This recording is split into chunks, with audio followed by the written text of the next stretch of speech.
Hey guys, it's Crazy Comic Lady, and today I'm working on New Friends by Mandy Manzano.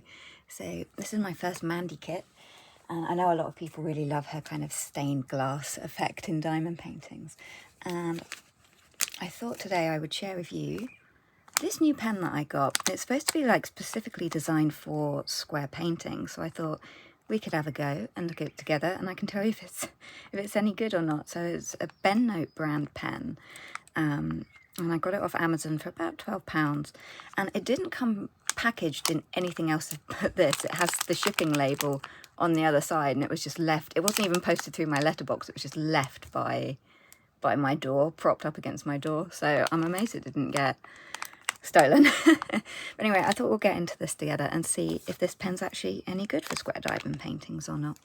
So how are all of you guys doing today? What are you guys, how's your week been? What are you up to at the moment as you're watching this? My week's been not brilliant, but I'll get into that in a bit. But so we have metal pen. So it's got like a square end on it. So hopefully it'll be a bit better for picking up the diamonds. What else comes in the packet? Ooh, get some wax. Strange little boat thing. I'm not sure how well that would be for diamonds because it doesn't have the grooves in it to line them up. But warranty card. We're here to help and listen. Contact the support. Lifetime customer support service. Okay, fine. So anything else in the bag, or are we right? That's the end of the bag. So we've got some attachments there, some multi-placers. They look like the larger multi-placers, which I'm not massively fan of. I should say. Sorry, I'm having trouble with my words today. So yeah, let's open the pen and load it up with wax and see how we go for diamond placing. So that's got the round end on it for round drills. That one's got the one on it for square. So let's grab some of my rubbish wax here. Okay, let's see if this picks up diamonds any better. Better find the diamond I need, which is somewhere. Right, number one. Although I've just put fresh wax in it, so using it on ABs probably won't be the best idea. Typically, if you're using fresh wax and you're doing AB placement, it will tend to pull the glue, the wax out of your pen. So, but we shall see. Okay, so far it feels exactly the same as regular pens, I think.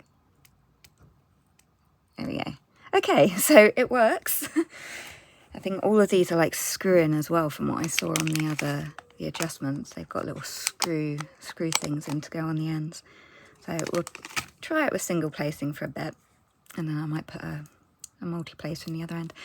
And I can tell you about what's been going on with my week. So last time we spoke, I put up that YouTube whip and chat video, which was the art edition one. Okay, this isn't sticking to the drills very well. So I actually put, I really felt that perhaps people would want to see more art content on the channel, which is why I made that video doing a whip and chat art edition style one. And I was actually really surprised that it's like it's performed the least well out of every single video I've put up for the last couple months. So I know I've said that I'm desperately not trying to look at numbers or care, but when it's that kind of video, which it felt like it took a lot of effort to put that one together. So I sort of did that less for me and more for anyone who might want to see art videos. So it was a bit of a bummer for it not to do as well when it took like twice as much effort as just, these are... Okay, so I'm not a massive fan of this pen so far, but I'll go back to it in a minute. Also, I broke another multi-placer. It's my second multi-placer down. This time it didn't snap there, but that bit is completely broken. So doing well with the whole multi-placer things at the moment. So yeah, in other life updates that isn't YouTube related content, I did finally get to go see that private specialist to talk about my mole. where the NHS had decided that they wanted to remove it, and they'd booked me in for surgery, which of course triggered a massive panic with all my other health conditions. And I looked up all the anaesthetics that do and don't work with people who suffer with EDS. Anyway, I was getting in so much in my own head about it. So when I saw that private specialist, like immediately I was like, can you do it under a general anaesthetic and completely knock me out for it, because I feel pain through anaesthetics. And he was like, let's one step at a time, let me have a look first and see if it's actually needed. And he actually turned around and said, look, it's normal for moles to change as you age. You really don't need to have surgery, especially with your other health conditions as well. It's definitely not what's making you feel tired and fatigued at all. I can guarantee that. Moles just typically change as you age. It's literally nothing to worry about. So he's written a letter to my doctor, and it was like, oh, finally, I can breathe a sigh of relief. It was just like having a weight lifted, and it makes me feel really anxious about having anything diagnosed with the NHS, because for most of my life, I have been misdiagnosed by the National Health Service, because my conditions have always been so strange. Like when I was a child, we did pay privately when I was a child just to find out what was wrong with my ankles and everything, because on traditional x-rays, my ankle deformities do not show up on traditional x-rays, whereas they do show up on CT and CAT scans and things like that. So most of my life we've been paying privately to find out things that have gone wrong, because I just get misdiagnosed so much. And anyway, so it was a lovely relief not having to worry about that. I got home, I immediately rang up and cancelled my surgery. And they said, maybe ask why you're cancelling. And I said, because private specialist said that it was not needed. And yeah, he just said to keep checking on it every 6 months. But if it gets massively larger or anything or changes shape, then worry about it. But so I was like, finally, that's a load off my plate. So then I rang the water people, Thames Water, because I'd mentioned in my last video that we have a massive leak going on. So I also misspoke in my previous video and said that we were getting through 1,000 gallons a day. I actually meant to say we're getting through 1,000 litres of water a day, not gallons.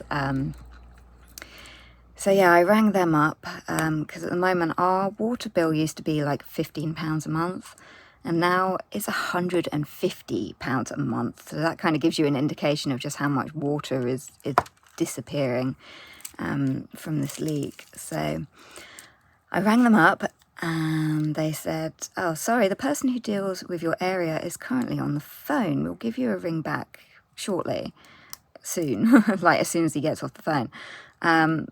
Yeah, that didn't happen. You know, a day went by, I rang up again and they said, oh yes, it's logged on our system, but we have to come and do health and safety checks in the road first before we can set a start date. We'll get back to you by the end of the week, which was this week just gone. So an entire week goes by and I still hear nothing. So because I've been having such a bad week, I thought I will deal with it first thing on Monday, and I'll ring them up again to see if we can get a start date for this, because I don't like having the worry kind of lingering. It's just, let's get it booked in and get something moving on it, so I can stop worrying about how awful it's going to be having all the side access dug up and trying to keep the dog off the concrete when they re-pour the concrete in after they've dug up the concrete. And yeah, I want it over with, not just keep promising me you'll ring me back and then you don't. So I had my second CBT. I've actually had my second and my third CBT therapy appointments now. So my second CBT, let me just find another colour. We were talking a bit about, you know, my social anxiety and stuff like that. And how I say that I don't like awkward silences. People always say I'm really good in social situations, whereas internally I'm like, no, I'm not. My anxiety is going crazy. I just hate uncomfortable silences, I always try and keep the conversation moving, try and find an interest or ask them questions about themselves, just to keep the conversation going, moving, flowing. Maybe we'll find something in common that we have, but most of the time it's usually not, because I'm a bit of a nerd, so a lot of the people I talk to aren't into nerdy things. But yeah, I find it exhausting having to make small talk, keep conversations moving, ask people questions, keep an eye on their expressions to see how they're doing. I find it just very, very, very draining. So when I'm in a bad way, I tend to avoid social situations, because really all I want to do is sit in the corner and not actually talk to anyone, and I'd rather be invisible and pretend I'm not there. And she said, well, why don't you do that? Why don't you test that out and do that? What's the worst that could happen? And then immediately my brain went back to the trigger, the thing that started all my social anxiety and this fear of uncomfortable silences and this need to keep conversations moving. It actually dates back to when I was 15 at this family event, and I was not in a good place when I was... These diamonds are not wanting to stick to this pen. Oh well. Single placing it is then. Yeah, so this social event when I was 15, where I was not in a good place when I was 15 years old. I was very depressed, struggling with my disabilities quite a lot, because it was difficult for people to understand. And even then we didn't have a complete... We knew about my ankle condition. We didn't know about all my other health issues at that time. But I was a very depressed, withdrawn teenager because I didn't do well in social situations. You know, I'm in pain. I hadn't learned social skills at that point to be able to keep conversations going when it wasn't a topic that interested me, as I think a lot of teenagers are like that. Anyway, this woman had been trying to talk to me at this very large family event thing. And I'd politely turned to her and said, I'm really sorry, I'm just not in a good place to be able to talk at the moment. And that actually completely blew up in my face, because the woman got very, very upset. I mean, I'm 15, this woman was probably late 60s. But she got very, very upset, and it created a huge amount of drama. And I'd gone out for a breath of air and then gotten told about how upset she was. And I had to go and apologise to this lady for saying that apologising that I'd said to her I wasn't in a good place to talk, and she'd reacted really badly about it and gotten very, very upset and emotional, and it was creating a lot of trouble and drama, so I'd gone to apologise. But that was it. That was the first trigger with my social anxiety, because that whole incident actually came back 10 years later to bite me in the butt again when a family member had passed away. So we're 10 years later, I'm now around 25 years old, and I was told, you can't attend the funeral because you might upset this same lady who you upset 10 years ago. And that was incredibly upsetting, because I really wanted to go to this funeral to show my support to the other family members were attending and everything. And yeah, it made me feel, clearly I'm not considered part of the family then, because I'd always felt very insecure about not feeling like I belonged with my mother's side of the family at all. And that also then put my mother in a very difficult position, because she felt that she's being forced to choose sides almost. And she didn't feel able to attend or didn't feel welcome either. So, that came and went. And then a few months later, that then blew up in my face again, because I was then told, oh, you don't care, you didn't support me at the funeral, by a different family member who was unfortunately quite drunk at the time and was having a go at me, and then started saying incredibly hurtful comments like, there's nothing wrong with you if you want people to believe that you've got disabilities, why don't you get your legs chopped off? At that point, I walked away from this conversation, only to be chased up the stairs with a lot of aggressive shouting going on, and I had to barricade myself in my own room to stop this drunken family member trying to, beat down the door to continue insulting me and having a go at me and getting quite nasty and violent. So that was a horrific experience that nearly ended up with that family member getting thrown out of the house at 12 o'clock at night. And there was also a young child sleeping in the room across from me as well when this was going on. So that was it. That was the trigger. All of those incidences were what led to my difficulty in social situations, and this need to keep talking. You can't stay quiet. You can't talk about, your own health issues. You have to keep it light and bubbly and small talk, and the exhausting part of that. But that was it. That was the trigger, and I hadn't realized until that CBT session that, that was the reason that I became so anxious in social situations, was because of that incident when I was 15 that had the knock-on effect when I was 25 that then led to eventually having to barricade myself in my own room out of, upset, fear. It was all in all not a great experience. So anyway, that was interesting because, I was at the pharmacy the other day picking up prescriptions, and there was quite a long wait, and I turned to the person next to me and randomly made a comment about waiting that he laughed at. But even in situations like literally just standing in a queue, my social anxiety goes into overload, because I'm like, I should be talking or interacting, or we shouldn't be standing here in silence with complete strangers in a queue, which is kind of ridiculous when you think about it, because you don't really know these people. You shouldn't feel anxious about waiting in a queue. But yeah, that guy didn't seem to be, very talkative. So I actually went and spoke to this old lady who I'd smiled in when she'd walked in the door, and she'd gone to sit down to get her COVID booster.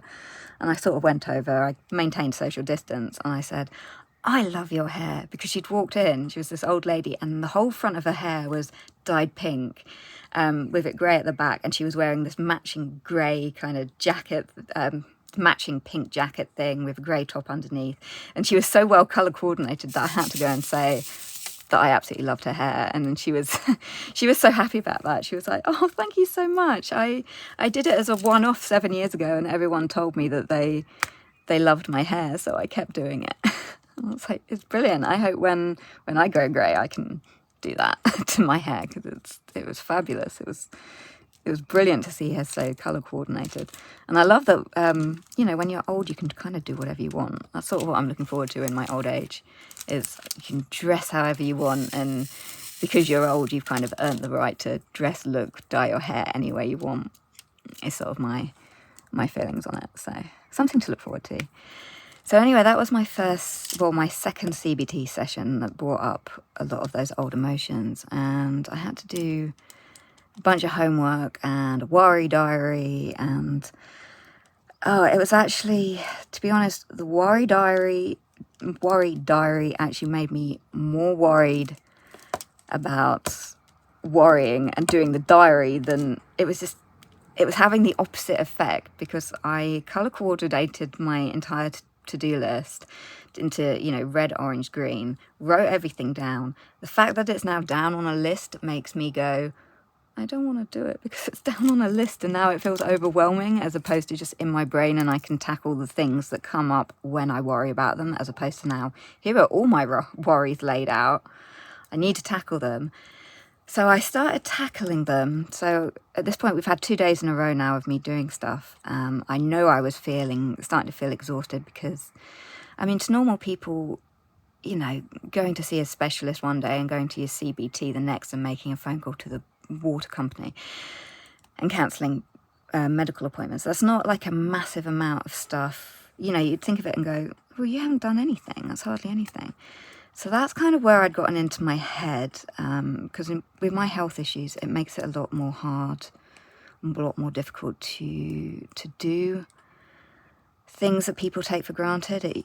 I don't know if any of you have heard of the spoon theory. That's a good theory. It's used to help explain chronic conditions and health conditions and things, where you wake up with a certain amount of spoons for a day, and every activity you do uses up a spoon. So like getting dressed might use up a spoon, brushing your teeth uses up another spoon, making dinner might use up 3 spoons, and before you know it, you're out of spoons, depending on how many spoons you woke up with in the day.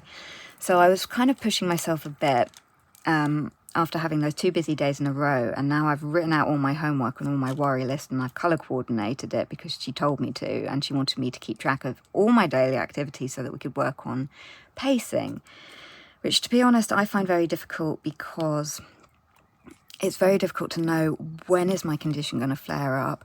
It's very dependent on weather. It's very difficult to get an idea of how to pace when my condition is ever changeable, depending on circumstances, weather, etc. So anyway, I did all this, and then I was like, well, I need to keep tackling stuff on the list because otherwise she's going to think I haven't done anything. So Saturday, even though I wasn't feeling great Saturday, this is a week ago Saturday, not Saturday just gone, I knew I wasn't feeling great, but I was like, let's tackle some of the things on my easy to-do list and make a start to show that I'm trying to be productive, even though I would have got around to doing these things anyway.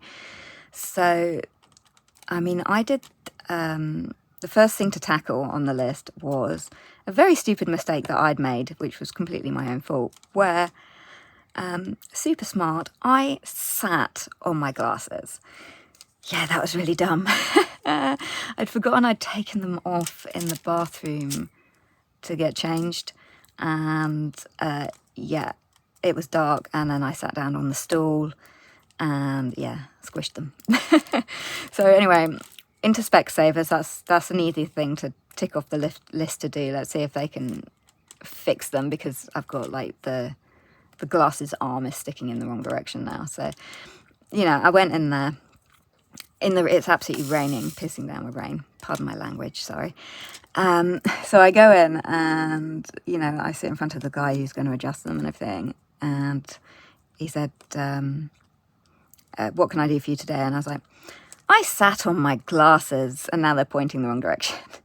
And he burst out laughing and said, thank you so much for being so honest about it. You'd be amazed how many people come in here saying they woke up and they just found their glasses pointing in the wrong direction.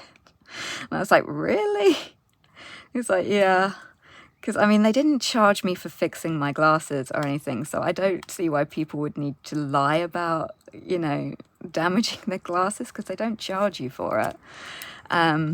So there's my advice for the day. If you make a really stupid mistake, like sitting on your glasses, just own it, because you might make someone laugh and make their day. So that was my glasses.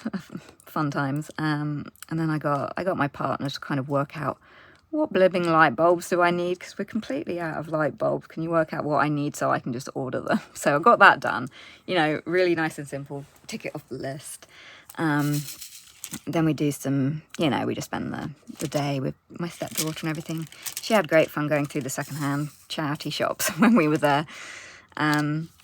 She enjoys that. I used to when I was young as well. I used to always get my clothes from charity shops. Most of the time now I just get my clothes off eBay because, you know, cheap. And I'm very particular about the kind of jeans I want. I like this one particular brand that hasn't been made for like a decade and a half. I like the low-rise jeans, which I think are coming back. I've been told they're supposed to be making a comeback, which will be good because, yeah, I've always had stomach issues ever since I had appendix surgery. So low-rise jeans immediately were the thing I've always needed to do, so it doesn't press too much on the scar tissue, because they really made a bodge job of my surgery when I was 18. So my next activity, because of doing that and being social and you know, and stuff that you wouldn't have thought was hard, like go down to fix your glasses, buy a newspaper for parents, order light bulbs, on top of the CBT the day before and then the specialist appointment the day before that, come Monday, I was not feeling great on the Sunday, and then Monday I was literally so fatigued that I crashed. I literally I could not keep my eyes open because my body was saying, nope, you've done too much. You're out now for the day, which then, of course, had then the negative effect of affecting my mental health really severely because I've lost an entire day. So now my brain is trying to play catch up, and then that's feeding into the anxiety of, oh, but I haven't done any of the things I meant to do because I had the day that I needed where my body just shut down and needed rest. So I was getting myself into a bit of a state. I wasn't feeling well. I've had, nightmares every single day for the last week, over stupid things as well, yeah, we let my stepdaughter, my partner and I let, my partner and I let my stepdaughter, eventually I'll get this sentence out, watch the original Pet Sematary. Yeah, I love that movie. I was so scared when I saw it. I was about her age when I saw it for the first time, and I just love that movie. The remake, I'm not a fan of. I don't like the remake of Pet Sematary very much. I don't think they did it justice. But anyway, so we let her watch this movie. So she's completely fine, and yet the following night I'm having nightmares about vampire lurchers with mad orange staring eyes growling and snarling at me. It's like, come on, the 12-year-old's fine, and I'm the one in my 30s who just had a nightmare from watching a movie that I've seen a billion times. It's like, you couldn't make it up. I think it just goes to show what kind of headspace I'm in at the moment. But yeah, so I've been having these bad dreams like every single night, and I ended up missing a GP appointment because I knew I was not in a good fit state to be able to get up for surgery and have my appointment. So I rang them up and said, can I cancel this appointment? And they said, oh, it's fine, we'll switch it to a phone call appointment. And I was like, okay. They wanted originally to do a physical exam. I was like, okay, fine, I'll talk to someone over the phone then. So they said, oh yeah, they'll ring you at 4:30. 4:30 came and went. And then at about 20 to 6, I get a text saying, you have missed your appointment. And I was like, what? So I ring them up again, and the receptionist says, yeah, there's no one here now. All the GPs have gone home. And I was like, yeah. And eventually I then got a phone call 10 minutes later where the GP had actually forgotten something in her office and come back, and they'd been given the message and then rang me. And she said, well, I'm just going to refer you straight to specialist instead to talk about your stomach problems. The following day, I get another phone call from a different doctor saying, oh yeah, we're going to do, I can't remember what they called it, a colonoscopy. And I was like, a camera up your bum. And I was like, I don't want one of those. I just want to get on top of my stomach troubles and not have to have invasive procedures that are going to make me more anxious about solving the issues that I'm struggling with. So that was great. So now there's that worry. I'm hoping when the specialist appointment comes through, one, that it will be with a woman, and because I don't really want a man getting his nose up in my business, as you know, so to speak. And I'm hoping that maybe we can just chat about options, or maybe try and work out what foods it is that's upsetting me. Because my initial response from the beginning, from these stomach troubles that I've had now since January, end of December, January, was it's stress. I'm sure it's stress related. So adding more, I know they want to get to the bottom of it, but this is adding more stress, which is then making my stomach troubles even worse. Trying to fix my stomach troubles is now making my stomach troubles worse. So I don't know. We'll see how that goes. So I was in such a bad way. I was like, my parents like asking for food and stuff, and I'm like, I don't know. I haven't prepared anything. I haven't started anything. I feel so awful. I really don't want to cook. And I, had a breather, and they said, can I just order you guys pizza? So I do that. I order the pizza. The pizza turns up. I was a bit late getting down to the door to get it, so my parents had already picked it up, and I took one look at it and went, that's not our complete order. Where's our bollocks? I just covered up the wrong symbol. Well done, me. That's not our complete order. There's a big chunk of our order missing. By this point, the delivery driver, even though I'd been like in my dressing gown calling after him, he'd driven away. So I rang up the Pizza Hut and I said, hey, you know, we paid for this and it wasn't there. And they're like, we're very sorry, we'll send it out to you. So, you know, half an hour later, then the other part of our order turns up. It just felt like one of those days where it didn't matter what I was doing, things were determined to go wrong. And then, so the following day, I then had my third CBT.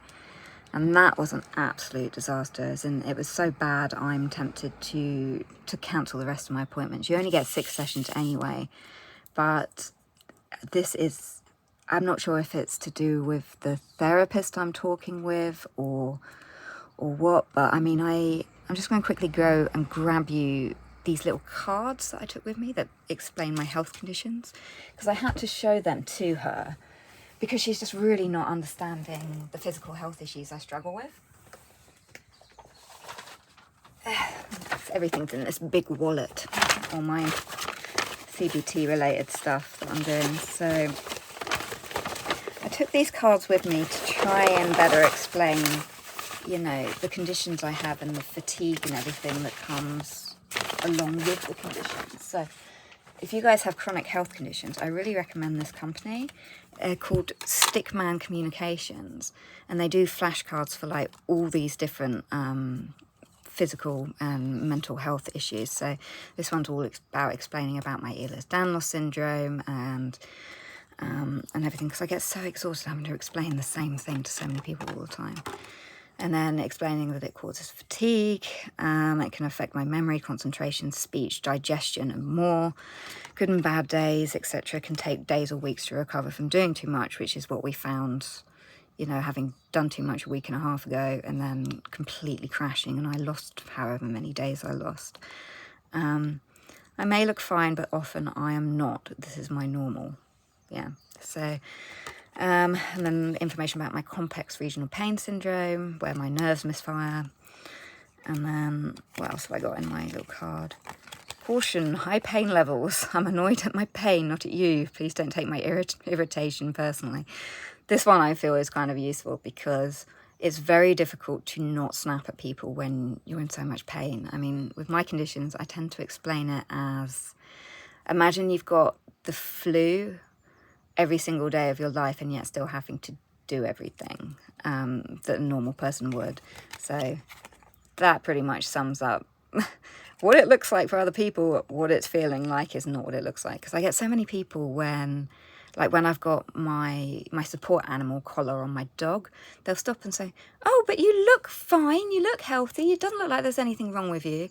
And it's like, oh, here we go again. Have to explain, this is my condition. I know I look normal, but yet, look, I've got wristbands to keep my wrists, be able to use my wrists without pain. I have to strap my shoulder up with tape. I have mobility aids for when I need it. And I've got my dog so that I feel safe being out and about. But people will just go on about, oh, but you look so fine. And can I just say, if a disabled person comes up to you and, you know, you think they look normal and everything, but they say, oh yeah, I've got these health issues, etc.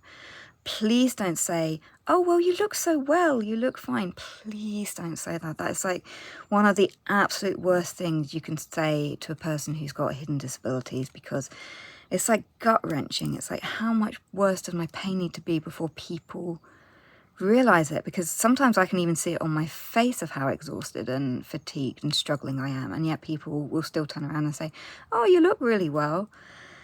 I mean, the correct thing to say, the response to give in that situation, if you find yourself ever in that situation, is usually you need to say something like, oh, I'm so sorry that you're having a hard time and you're struggling. Is there anything I can do? That would be the better response to that situation, because you're acknowledging that someone's in chronic pain and they're having disabilities and that they're struggling even though you can't see them, and you're offering support. turning around and telling, you know, someone with invisible disabilities that they look perfectly normal is effectively insulting them, saying, oh, well, you look normal, you should be able to do everything that everyone else does, is basically how it comes across. And it's exhausting, to the point where I'm having really bad days, I will not stop to talk to people or even make eye contact, because I don't want to have to deal with people saying those comments of, oh, you look so well. It's one of the things that's so amazing about my partner, Aidan, is because we had it quite recently of this woman who was saying about, there was this rude guy on the path. He was being a bit of a jerk because our dogs we're not completely on the path anyway, we were to the side, and he was getting really stroppy with us, saying, well, move off the path then. It's like he was covered in mud, he could have just moved himself. But the lady we were chatting to said, oh, well, you don't know what he's suffering from, maybe he's having chronic pain or got bad health issues. And my partner turned around and said, well, so does she. Then so do I. Like leaping to my defense, because people, they don't see it. They just don't see it. And then we have the whole question yet again of, oh, but you don't look it. It's like, oh, here we go again. And that's now the problem I'm starting to get with this CBT nurse, is I was having such an awful day. I really didn't want to be there. I was in a lot of pain. I was really depressed. Every single time you go, you have to answer this exact same questionnaire, which is, do you feel you're in danger of hurting yourself or others? Do you feel that you're able to keep yourself safe in the event of an emergency? You know, and then going through all of this list of saying, this is what you scored on your anxiety and depression. Do you feel it's accurate? It's like, why can't we just talk about it? And then you can see when it doesn't come up as accurate, instead of asking these same questions and making you feel like a statistic. I'll get my teeth in for that one. But yeah, it was just, it grinds me down. And going over about, oh, the worry diary, and you have to set aside 20 minutes a day to just worry about things. It's like, no, I'd rather push them to the side of my brain and not worry about them, or find a way in which to deal with them and come back to them at a point where I'm feeling less overwhelmed so that I can get them done. Not just let's designate some time every single day to worry about worrying. So that was rubbing me up the wrong way, along with keeping a journal of everything I was doing, and then of course pushing myself because I felt like I hadn't done enough to show her, look, I've done enough, and then setting my health backwards just to try and please her. And she came out with this question where she said, I'm just looking for number 7. Somewhere I've got number 7. She didn't say that. Anyway, she said, what could we do to lessen, what do you think you could do to lessen your worries? And I made this sort of morbid joke where I said, burn the house down with all of us inside it. Worry's gone then. But anyway, she gave me this horrifically awful deadpan stare and just sat there in silence. And I made eye contact with her and I was like, I'm joking. She was like, oh, I'm so glad you said that you were joking. And I was like, oh, geez, you don't even get my morbid sense of humour. You got to laugh about these things in order to keep going. I wasn't blimmin' being serious. No, my luck, I'd bloody survive burning the house down anyway and then have to deal with the insurance issues of burning my own house down.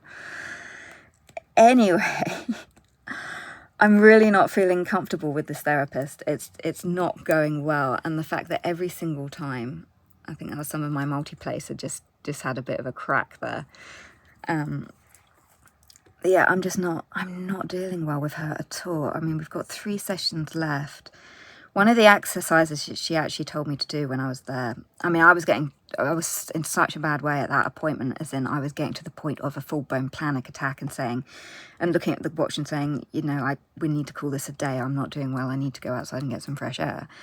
And yet she was still like, well, do you want to do some grounding exercises? And do you want to do this? And do you want to do that? And inside I was going, no, I just want to go. I want to get out of here and not be confined by this room with all the cracks in the ceiling that I'm obsessively staring at, because I felt like I couldn't really look at her and make eye contact because she's not getting it. She's not getting that my health issues are the main cause the main trigger of a lot of my other worries, because my health issues flare up.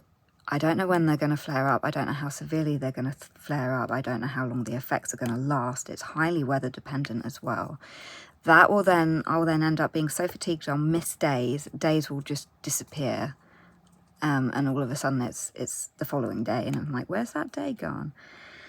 And then on top of that then triggers, of course, the depression, because, oh, I've missed a day, I've wasted a whole day because my body's needed time to recover and sleep.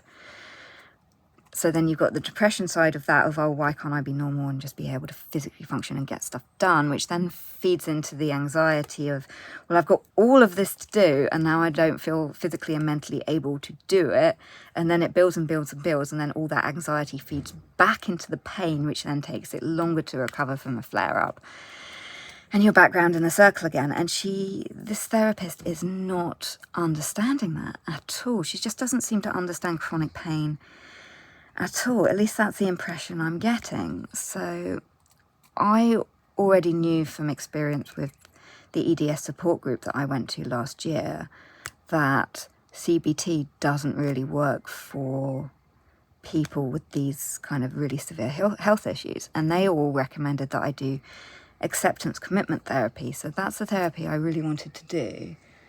And they turned around and said I couldn't do it until I'd done CBT and decided what works and what doesn't work from that. So come next week, I'm thinking I need to ring up the people who said I couldn't have ACT until I'd finished CBT and see if I can get myself on the wait list.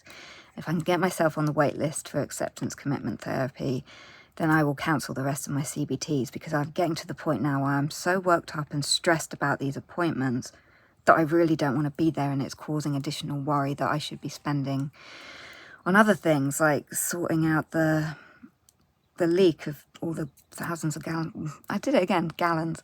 Thousands of water, thousands of litres of water that we're getting through every day. You know, that's the kind of stuff I need to be worrying about, not worrying about how people are going to react at, you know, how a therapist is going to react to things, and the fact that she really doesn't get my morbid sense of humour. Because in my family, we do have a very morbid sense of humour. It's just how we are. And my mum's made the same joke about burning the house down before. It's not a new joke. But yeah, you know, as my dad likes to say, smile and be happy, things could be worse. And behold, I smiled and was happy and things got worse. I love that expression. So yeah, that's my updates on everything that's going on. So back to what I started this WIP and chat saying about doing those art WIP and chats.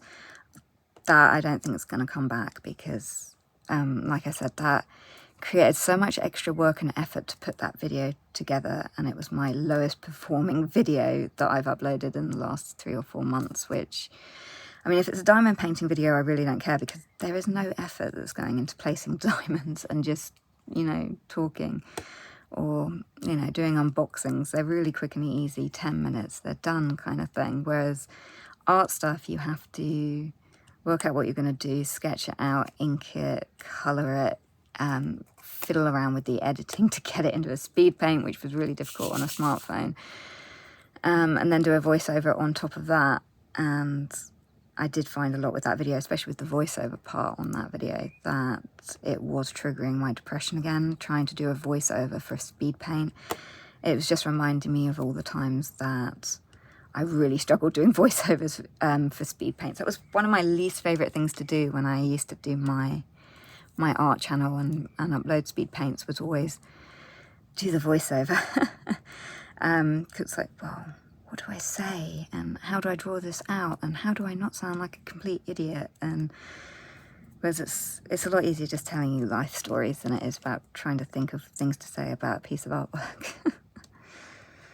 Anyway, so yeah, art videos probably unlikely to ever come back, based on how that last video kind of made me feel. What else can I tell you about? I think that's pretty much it for regular stories. Oh, one of the nightmares I had, the nightmare I just had, was we'd suddenly moved to this new house and we'd sold our current house to this other woman with some kids without any of this, any of the leaks being fixed or anything.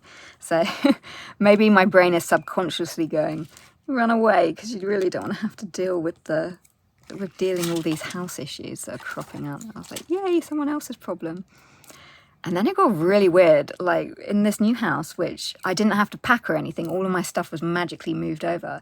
It was a really weird, strange house in my dream.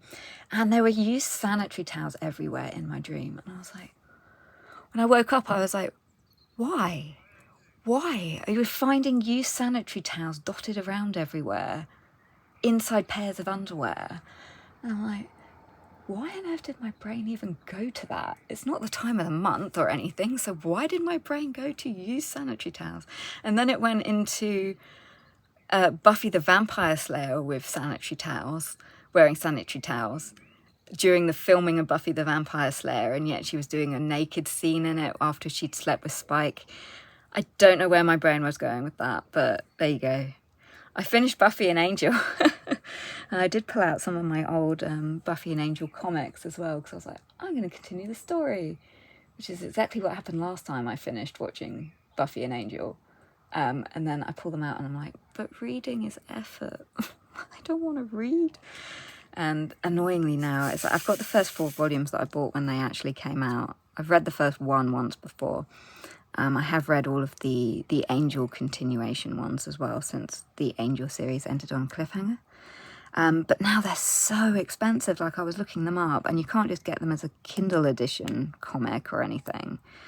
And they're so expensive. Like, these later volumes, I think volume 8 was going for like £35 from America, so I would have had to pay import taxes on that as well. I was like, what? So it kind of puts me off wanting to even get into the series now, because I know it's going to be a fortune just to buy them. So it's like, it's fine, I'll just read spoilers on the internet.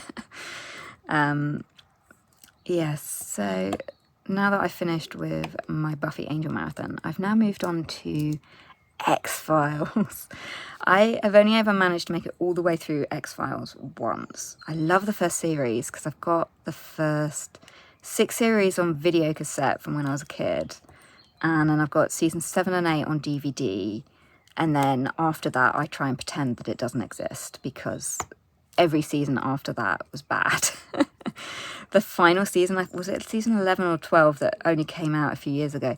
That took me almost 2 years to watch that because I hated it so much. I was like, I love X-Files, so I'm going to finish it, but I'm really hating it, so I'm not going to be watching it very quickly. So yeah, it took me like 1.5 years or 2 years to finish the very, very final season of X-Files. But I did it. So now I've gone back to the beginning, and I don't remember half these episodes. It's great, and I love how retro it is with the retro TVs. And they had pages for a bit in the first season. Like, I've never had a pager, I've never held a pager, I've never used a pager, I've never seen a pager. So that's totally retro. And now they've moved into the really heavy block brick mobile phones. I'm like, yeah, good old mobile phones. You could drop them on the floor multiple times, especially when you're drunk at a pub, and they wouldn't break. They bounced. It was fantastic.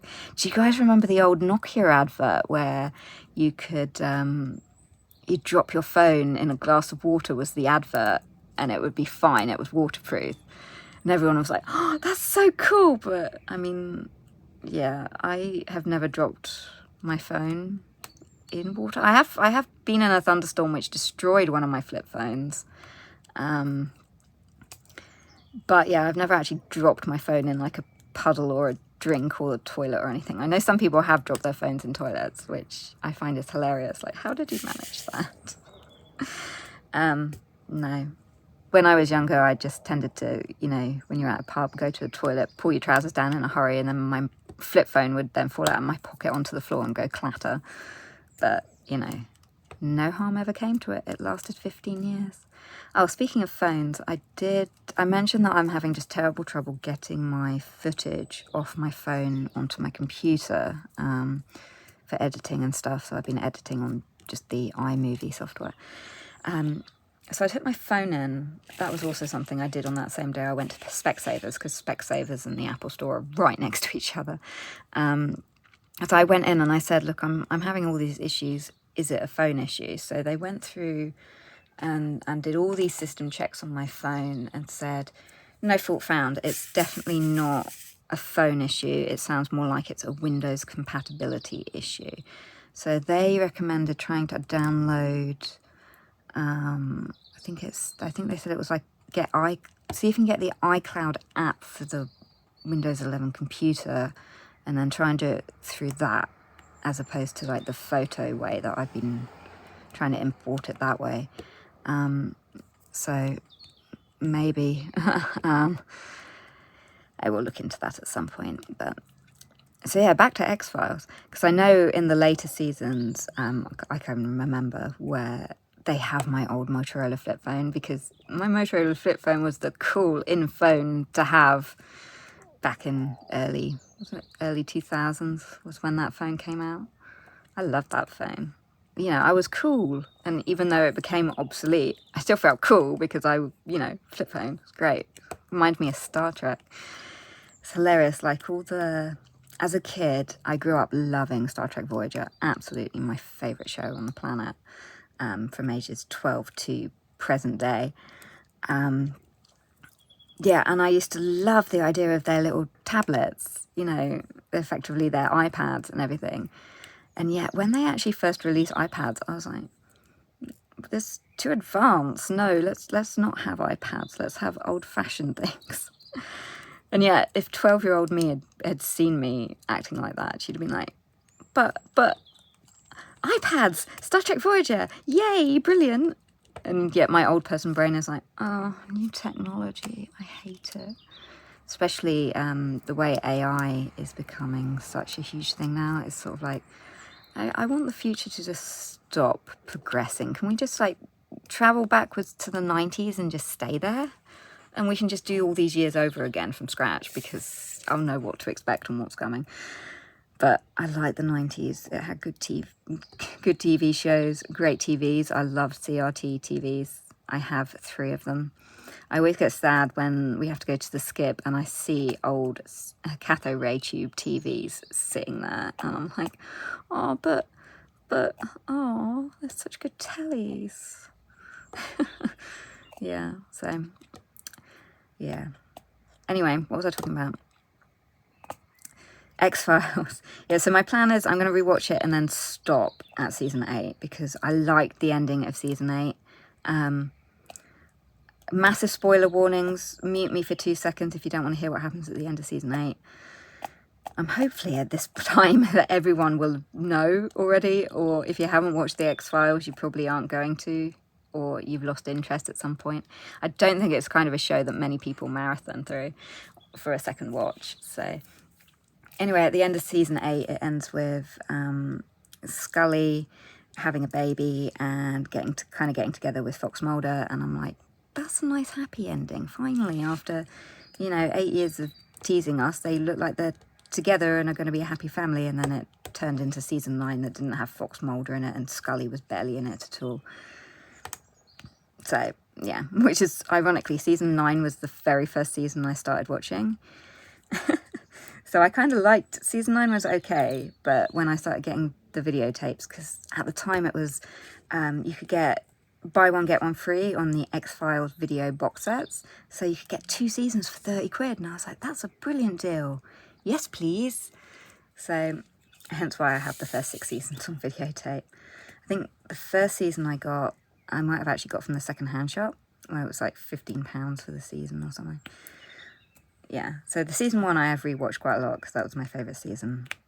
And I know I always get bored when I get to season 2 when they write Scully out of it, because in real life she had to go have a baby. So Mulder got a second partner for most of season 2. Can't remember what his name is now. Alex Krycek, that was it. I had a crush on him when I was young. I thought he was hot. So other than that, TV-wise, I started some of Andor. I did the first episode of Andor, which I actually really liked. And then I did the second episode of Andor, which I didn't.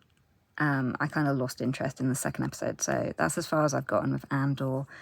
And we've done, my partner and I have done the first episode of the new season of Mandalorian, which I'm watching it going, I don't remember anything that's happened in the previous seasons whatsoever. Like, okay.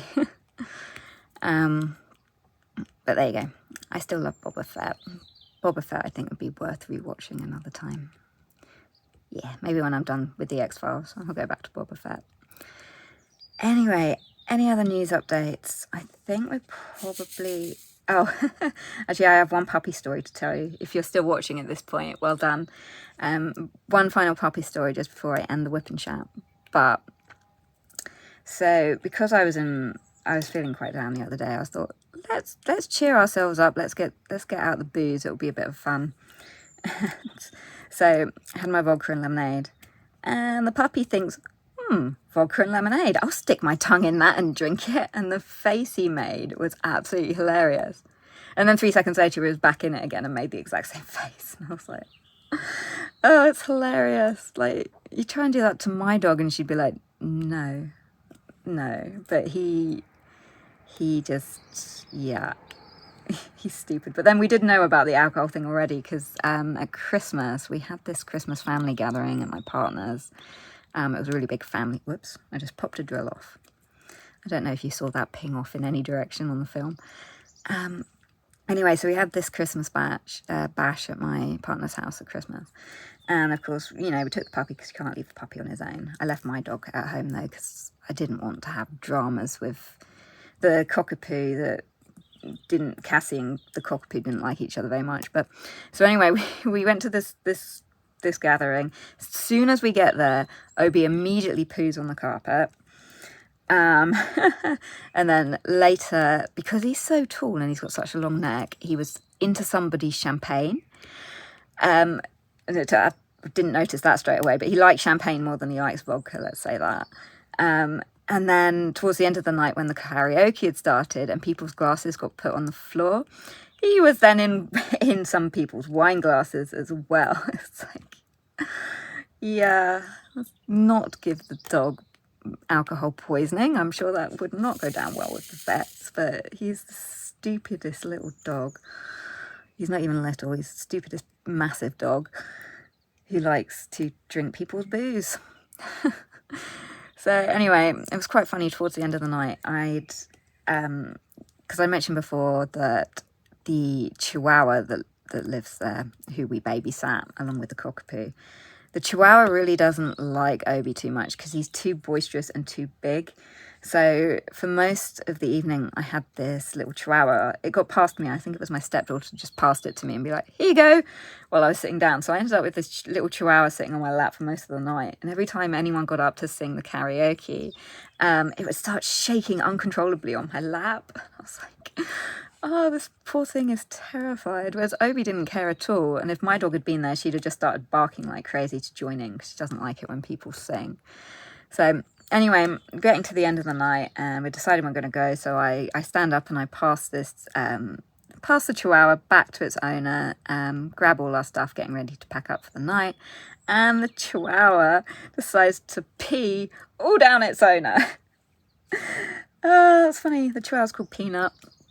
But that was brilliant. I'm so glad that happened to her and not me. But man, she was not happy, and the dog kind of got dropped on the floor. It's like, don't pee on me. I think it had so many opportunities to come out and pee, because every time like I went out, we took the dogs out with us when I went out for cigarettes and things. Yeah, so yeah, it had many opportunities, but because Obi was there, I think it was too scared to want to go and pee until it couldn't hold it any longer and peed all down. Peed all down Aiden's sister. That was quite funny. Anyway, there we go. There's a happy story to end our somewhat depressing whip and chat on. I've not been having a great week or two, so please send hugs. And if you made it all the way to the end of the video, is there a hug emoji? Send me hugs or bear cuddles. Okay, thanks guys. Thank you so much for watching. I hope maybe, I don't think you will have found this video enjoyable, but hopefully in some ways it may have helped if you're struggling with your own physical or mental health issues, to hear about some of my experiences the last 2 weeks. So anyway, thanks for watching, and I'll see you guys all soon. Bye!